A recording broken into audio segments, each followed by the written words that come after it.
Welcome to the Nerd Party. Hello and welcome to a special Between Takes episode of Missing Frames. I'm your host, Sean Eastridge. Today I am interviewing a really amazing filmmaker. His name is Evan Kidd. He is the writer, director, editor, and cinematographer for the new film Panda Bear It, which is now streaming on Amazon. It is a crazy film, and it's incredibly creative, incredibly well made. It's about an aspiring rapper who is dealing with grief in a unique way, and also there's someone in a panda bear suit kind of following him around too. Why not? Throw everything into it. So Evan and I talk a little bit about his background, what inspired him to start making films, his do-it-yourself approach. I mean, like I said, he did so much for this film, and he did it all himself, and it was made on a budget of about $1,000. And when you watch it, it doesn't really feel like that, and it's incredibly impressive. So we talk a bit about that, how it's important if you're an aspiring filmmaker to just get out there and do it, to stop making excuses. You can find the means to do it. The tools are available. So we talk about that. We talk about what inspired the film and a bunch of other stuff about how Lucasfilm and Christopher Nolan should hire Evan to make their next movies. It was a ton of fun chatting with him, and it's a great conversation. So I really hope you enjoy listening, and make sure to check out Panda Bear It on Amazon.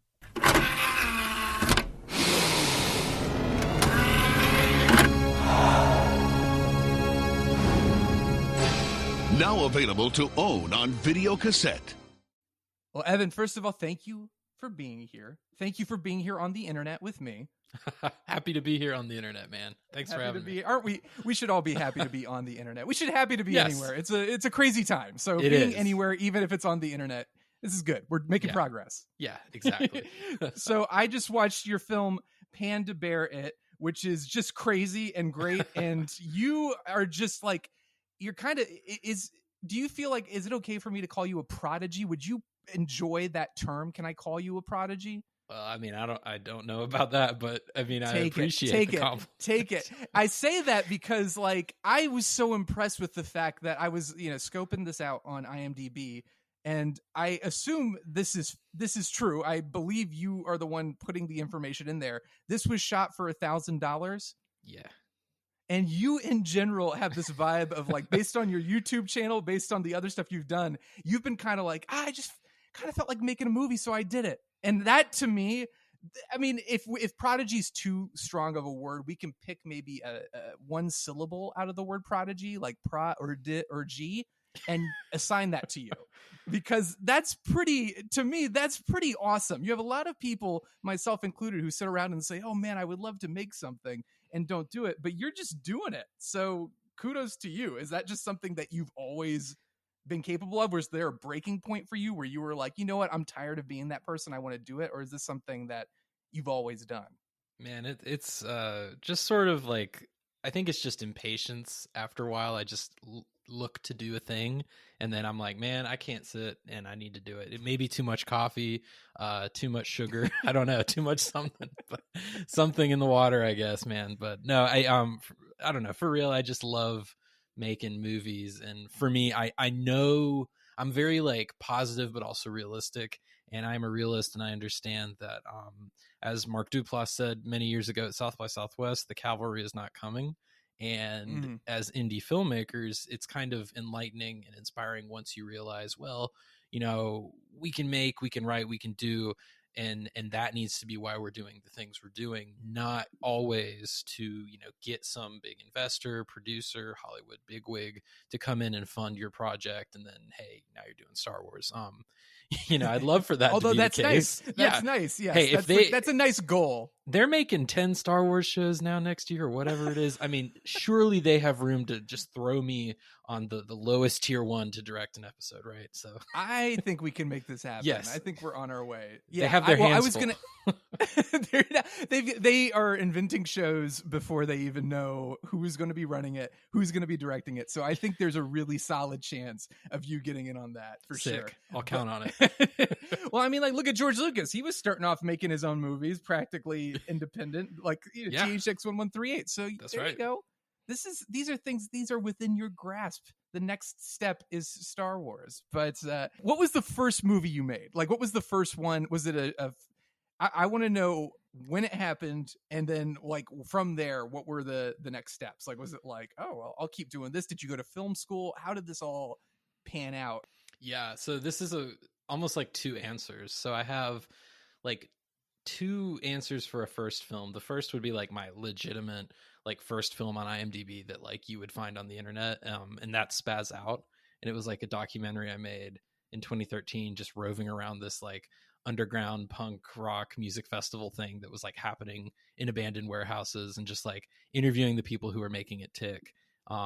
Super gritty. Did you start doing that? Like, was it just like, I'm going to start filming stuff, or were you intent, like you were like, no, I want to make this a documentary? Or was it kind of like documentary? Yeah. I was smelling a story that was more than just the music festival. And I was like, I think if I follow my nose, I'll find something. And sure enough, there was definitely like tons of interesting people, a lot of heart, a lot of cool stuff going on.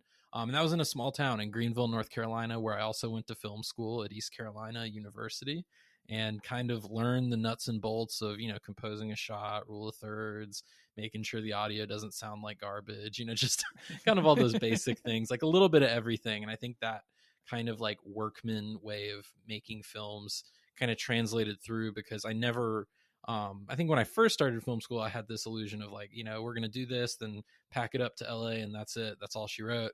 But I think the more I got into it, the more I was like thinking about like how everything ticked and how it worked. And just, at the end of the day, like, why am I doing the things that I'm doing regarding film? And then do you remember what inspired you to get into it in the first place? Yeah. So I think for me, like, I always watch TV and movies, and this kind of links back to like the first film that I made that will never see the light of day. And it was, I mean, not counting like, I always took the family VHS camera and like filmed random things growing up. As a kid, toys and pets and neighbors, I would just be like, do a thing, do a flip, and that's a film, kind of like, I guess, Vine before Vine. I don't know. Yeah. But like the first real film I made was like a film that was set within the world of Home Alone. And I made it like when I was in early high school. I did all the acting. I did all the camera work. The only thing I did was I needed my brother to hold the camera when one of the characters got shot, because it was within the world of, okay, you've seen Home Alone, right? I've seen Home Alone, where, I mean, a gunshot will not kill these burglars based on what they've gone through. Correct. How Kevin has basically murdered them hundreds of times over. So I see where you're going. Well, bear with me. I'm going on a slight tangent, but I promise it'll come back around. So basically it was set within that world of Angels with Filthy Souls, I think is the fictional movie. Do you know the one I'm talking about? Yes. With the guy who's like count to 10 and he like rewinds the change, you filthy animals. Keep the change, you filthy animal. That classic line. So I basically made a film within that world. So I continued the storyline of snakes and all the people. You were creating the Home Alone cinematic universe. That's right, the Home Alone cinematic universe. And let me tell you, man, at the time I thought, this is it. I was like in 10th grade or whatever.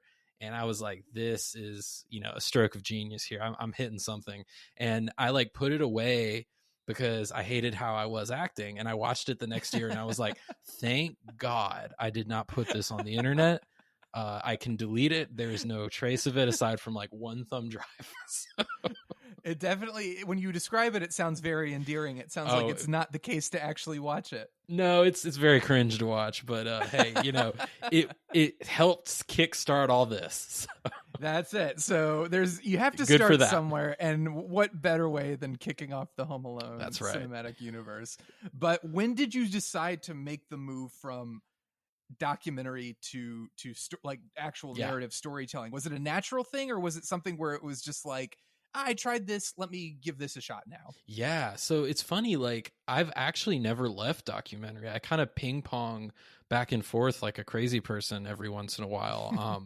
I think narrative is definitely like my favorite, but then like you asked me that question 5 months from now, maybe I'll switch back to documentary. I kind of go back and forth. I don't know why. Like I know most filmmakers kind of pick one or the other, and they'll occasionally dabble a little bit, but I've kind of worked it out where, I made Spaz Out, and then my thesis was a narrative for film school.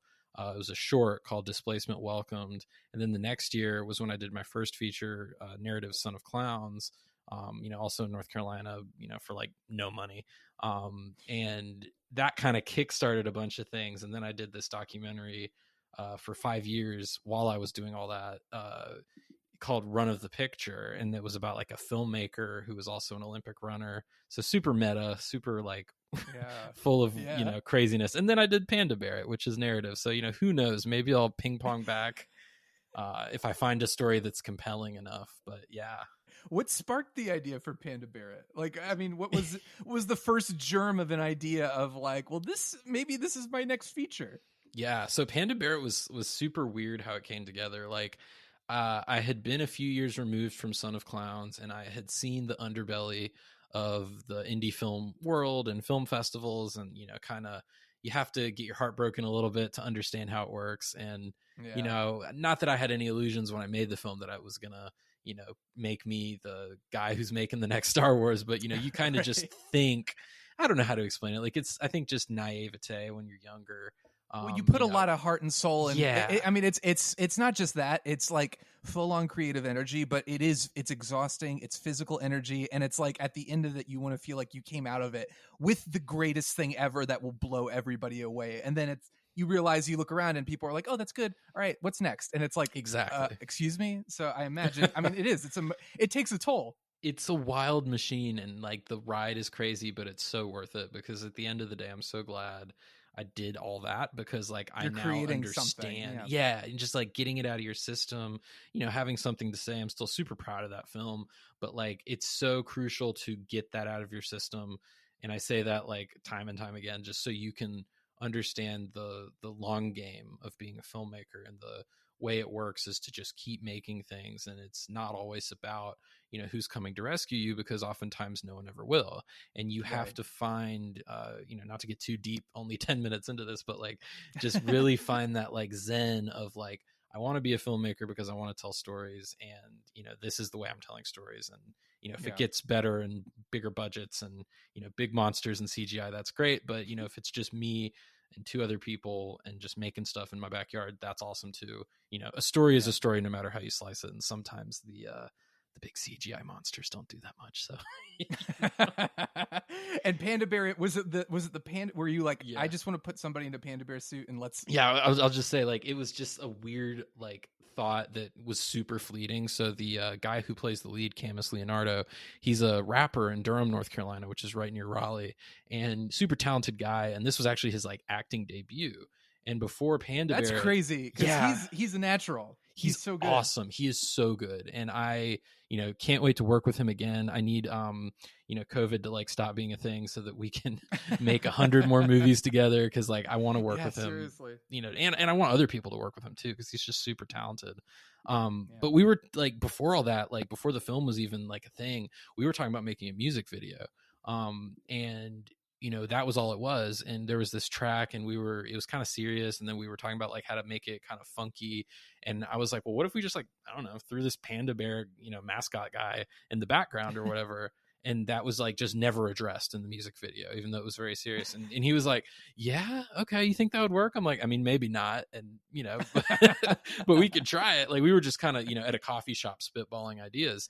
Right. And, what that actually turned into was like, the more I got to know Camus, like I got to know, the person, and, he is the character. Camus in the film is a version of himself, but there's a lot of heart and truth in that version, even though some things are slightly different. So the more I got to know him, the more I was like, okay, wow, no, there's a deeper story here.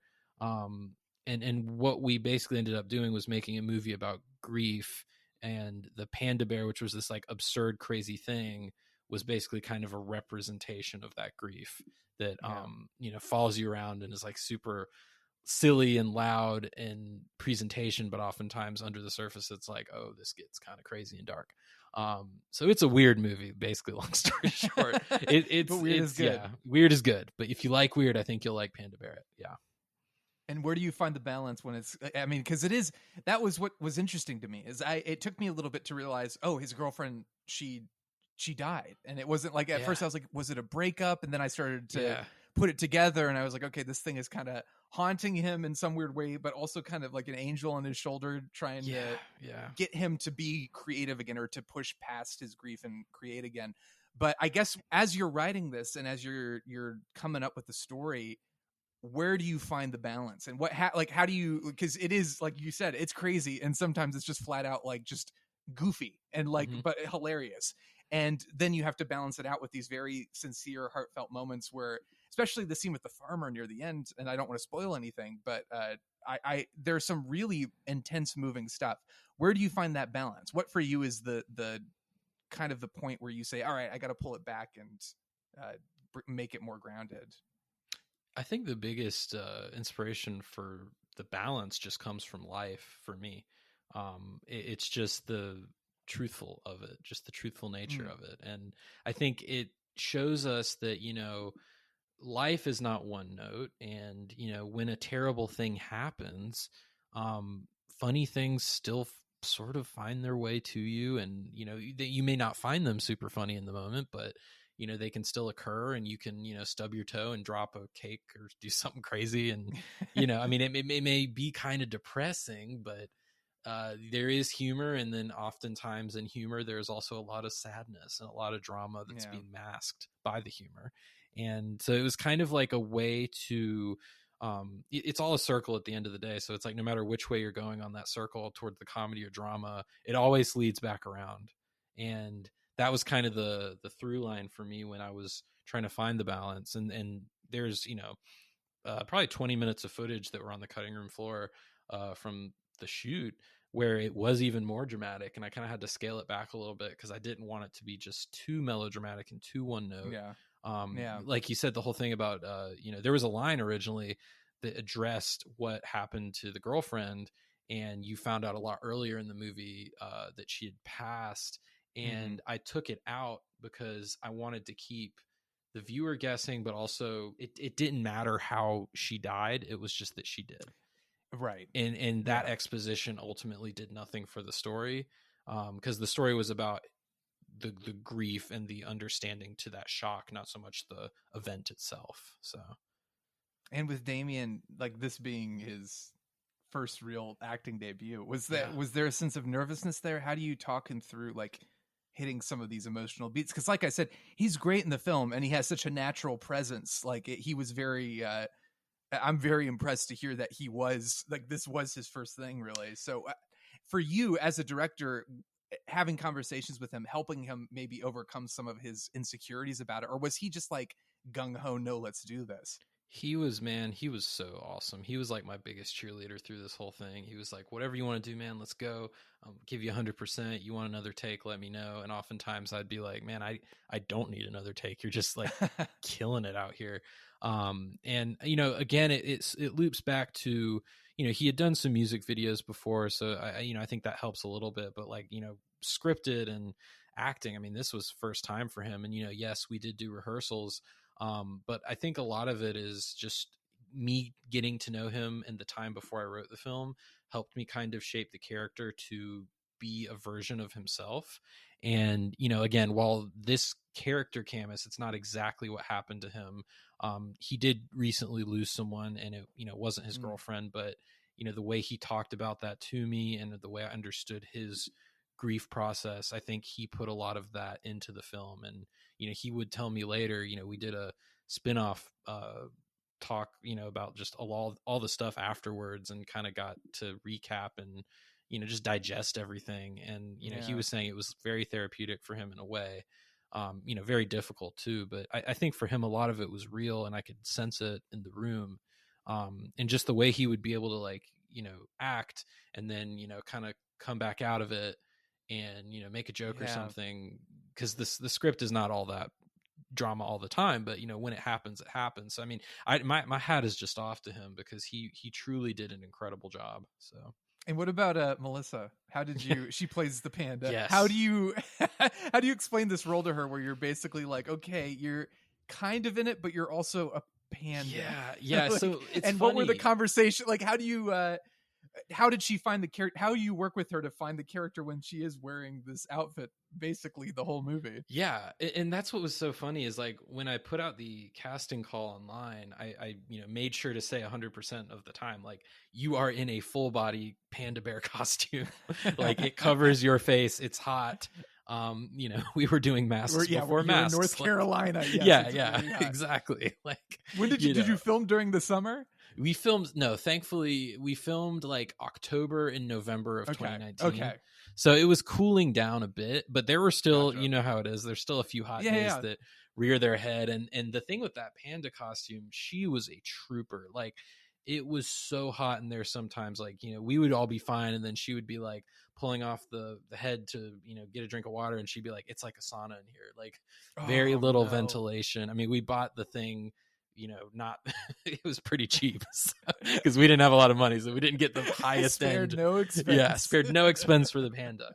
But no, she was amazing, and it was cool to see how she brought that character to life when you don't obviously see her eyes. It's just entirely based on, gestures and body language and movements. And she really did a great job of bringing it to life. We had this like podcast on my show a few months ago where we like talked to all the actors, and in her episode she specifically said it was just like a big playtime because she has kids, and she talks about like for her that was her biggest inspiration, was just like always goofing off and trying to get one to calm down or do this or do that. And she was like saying it was just like an extension of like silly things you do as a parent. And I was like, oh wow, that's interesting, I never thought about that. But she was like such a natural.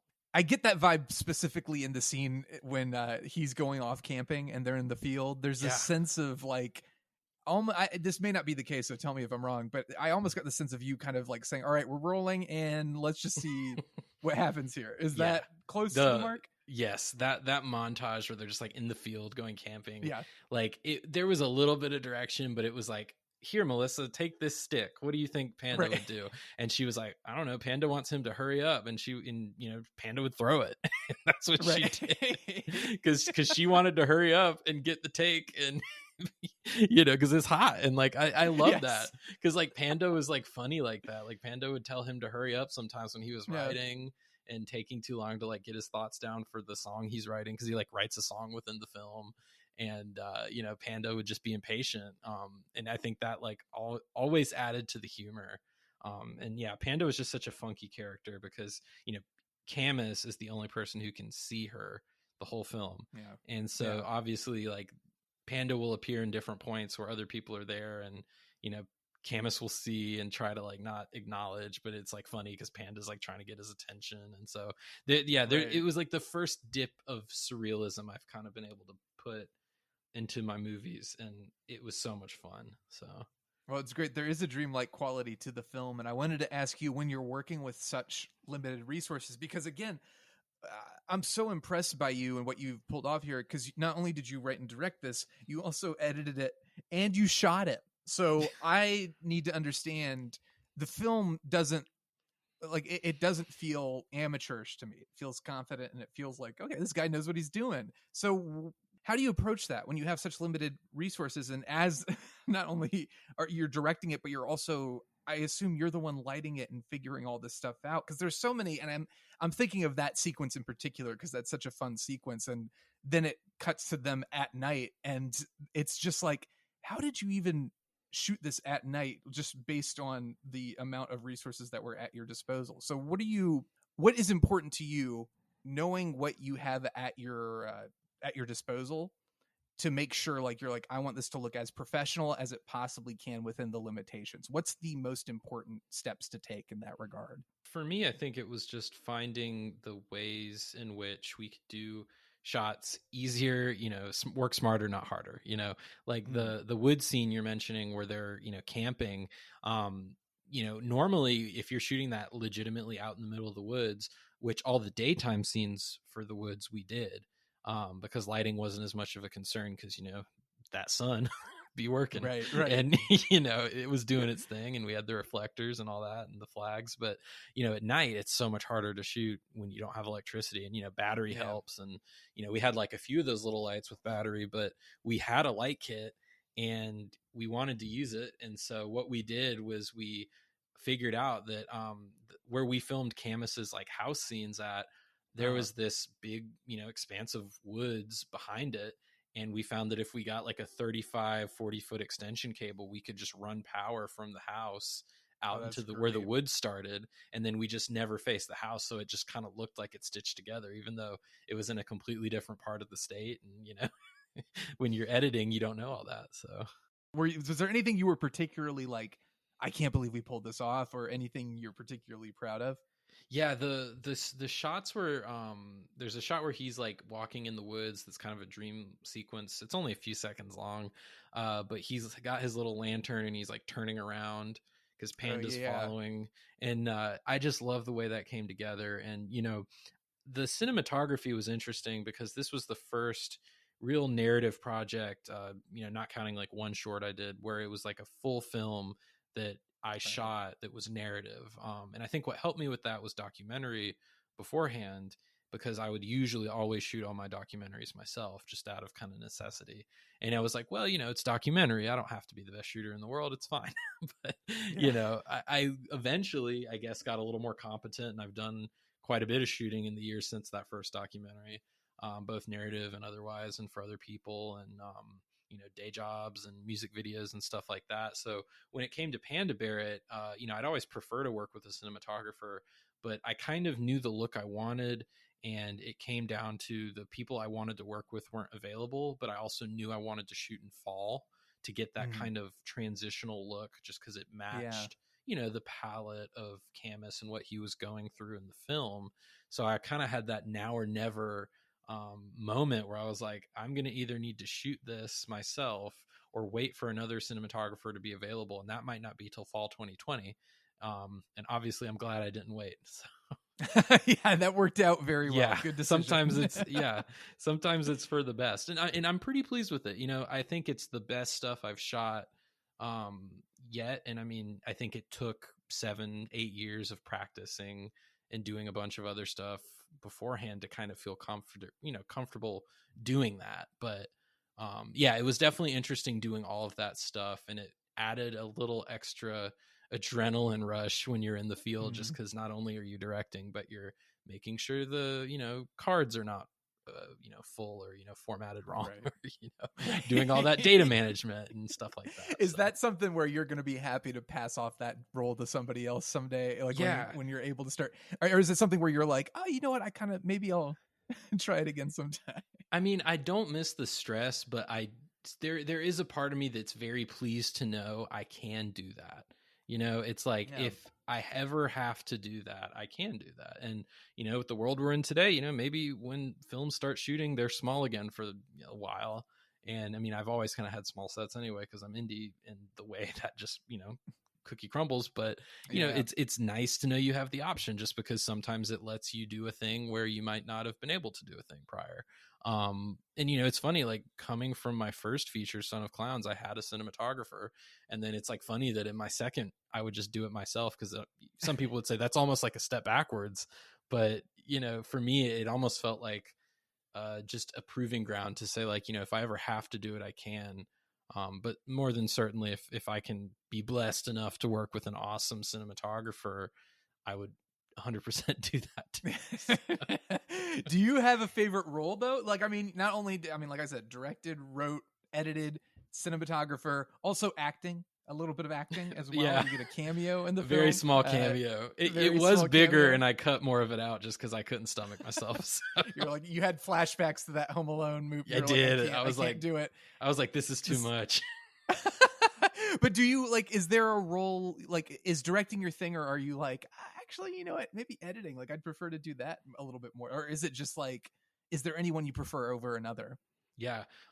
So it's interesting that you say that. So editing is the weirdest thing for me, because I think that's probably like technically my strongest suit, because I do it for, day job work. I do it for freelance. Right. I've done it, even longer than I've done filmmaking. Like before I even went to film school, I had been editing in, Windows Movie Maker, just making like stupid little, anime music videos on YouTube in 2006, where I would like set, videos to songs and what I'm saying, like stuff that doesn't even like matter, but it was just playtime for me when I was young. And so I've been editing forever, and for me, I'm a very like, I'm not a sentimental editor. When I'm editing, because I do it so much for work, I am very like ruthless on an edit. I'm like, if this doesn't need to be here, goodbye. Right. And it's harder to do that on your own work, and certainly that does get in the way. But I think like being an editor first before I was a director kind of helped me be a little more judicious and intentional with what I'm directing. And again, certainly there's still times where I show the film to someone and they're like, yeah, that scene, I don't know why you're attached to it, but you need to kill it. But other than that, like, I do think now in 2020 I have a much better sense of what's working and what's not. So hopefully someone only tells me that like once in a film when I show it for them, versus like 6 times with 6 different scenes. So it's an evolution.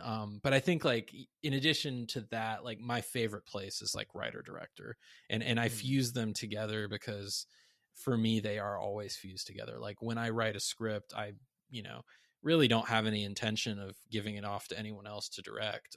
Not because I think they couldn't do it, they'd probably do a better job, but because I don't expect anyone's buying. So, I'm the lowest bidder and the only bidder. So I'm like, hey, I'm going for it. So.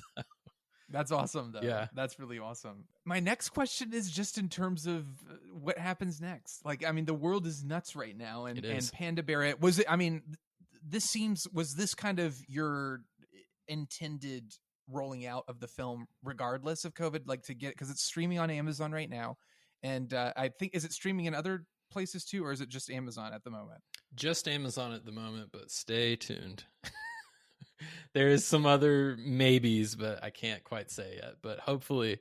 But you know what I'm saying? Like, was this going to be the plan regardless, or how did COVID affect it? And then also, like we're talking about, what's the future? Like, what are you, big productions can kind of like, there was a scary time at the beginning and then they were all like, oh, well, I guess we can kind of do this anyway. But that luxury doesn't exist necessarily for independent filmmakers. So how do you navigate that world, and when do you start to get back out there, and what are you working on to kind of keep yourself from going insane? Yeah, it's interesting. I mean, no doubt you don't need me to tell you that, but long story short, this was not at all the way we intended Panda Barrett's release to go. We had submitted to film festivals and we played a few of them, but they were all, obviously virtual and online, so we couldn't go. And, I've still yet to see this movie in a movie theater, and I've yet to see this movie with an audience. And, I know one day I will, and that's fine. And, it'll be the ass backwards screening. That's probably what I would bill it as, is like, hey, you've seen it for 2 years now streaming, but let's go for it one more time in the theater. Come on down. And who knows, maybe that will endear Christopher Nolan to buy me a screening for the film. But I think that's it. Again, we got strategy. Star Wars, we got Christopher Nolan. You've got a few different people. Like, that's right. This is good. This is a good plan. I like. That's a good, solid plan. Exactly. And so once Christopher Nolan buys us a screening, we'll bill it as the ass backwards screening, and then we'll come full circle and we'll say, hey, we started with streaming, and now we did a movie theater. Because normally you have to go through that whole thing where the industry says, hey, you do film festivals, then you put it in a few small movie theaters, and then you do this, and then you do that. And that's kind of the way it goes. And obviously being indie gave me the luxury of deciding, because, there was a part of me that was like, well, what if I just sit on the film? But we don't know how long that's going to be. Hopefully everything will be more chill next year, but that's still a long time away. And it would have been 2 years from shooting the film. And obviously, like, after Son of Clowns, I realized that it is very needed and healthy to just move on with projects for me. I hit the promotion very hard right away when they come out, but after a few, insert amount of time here, weeks, months, whatever, like I need to start working on the next thing, whether it's writing, shooting, just for my own sanity. I love all my films, but this film also just needed to get into the world because it had a message that I think is strangely more needed now than it was when we made it, and we didn't know that, because it's all about dealing with hard stuff, and the whole theme of the film is you're not alone, while a lot of us are. And what does community look like when you don't have them right in front of you? And that's what the character Camus goes through. So, well, what is next for you? What are you working on? Great question. As I am juggling like 2 or 3 script ideas and just kind of trying to figure out, what deserves the attention. And I'm sort of just kind of ping ponging around between all of them. But the one that I'm most excited about is definitely, hopefully something I can shoot in the near future when it is more, safe to do so, obviously. And I'm hoping that's going to be sooner than later. And it's kind of a funny little film about, a horror element with a band breaking up at the same time. So, I don't want to say too much because it's still kind of a work in progress, but it'll be a little more of a lean into horror, which I've not quite done. So we'll see. That sounds awesome. Yeah. I am all up for that. But let me ask you one more question. This is so my podcast, Missing Frames. We watch all the movies we should have seen by this point in our lives. There's so many that I still need to see. I haven't seen Chinatown. There are tons of movies I haven't seen. It's the eternal list. Yeah, I know exactly what you're talking about. It's never ending, Yeah. but it's great because if it ended, I wouldn't have a podcast. So That's right. what is the movie that you're like, this is the one I will watch and I have to see it? I just have never gotten around to it or never been able to commit the time to it. What's your missing frame? One that comes to mind. I don't know why. I don't know if this is the best movie in the world because I haven't seen it. But Groundhog Day. Oh man, yeah, I've that's never a great seen it. missing frame. Yeah. Oh, you definitely see it. It is a fantastic film. I know I need Bill to see Murray, it. you will. Yeah. You'll see it. Don't worry, it'll happen. Yeah. But, no, that's a great pick. Yeah. You were like, I don't know. No, that's a fantastic pick.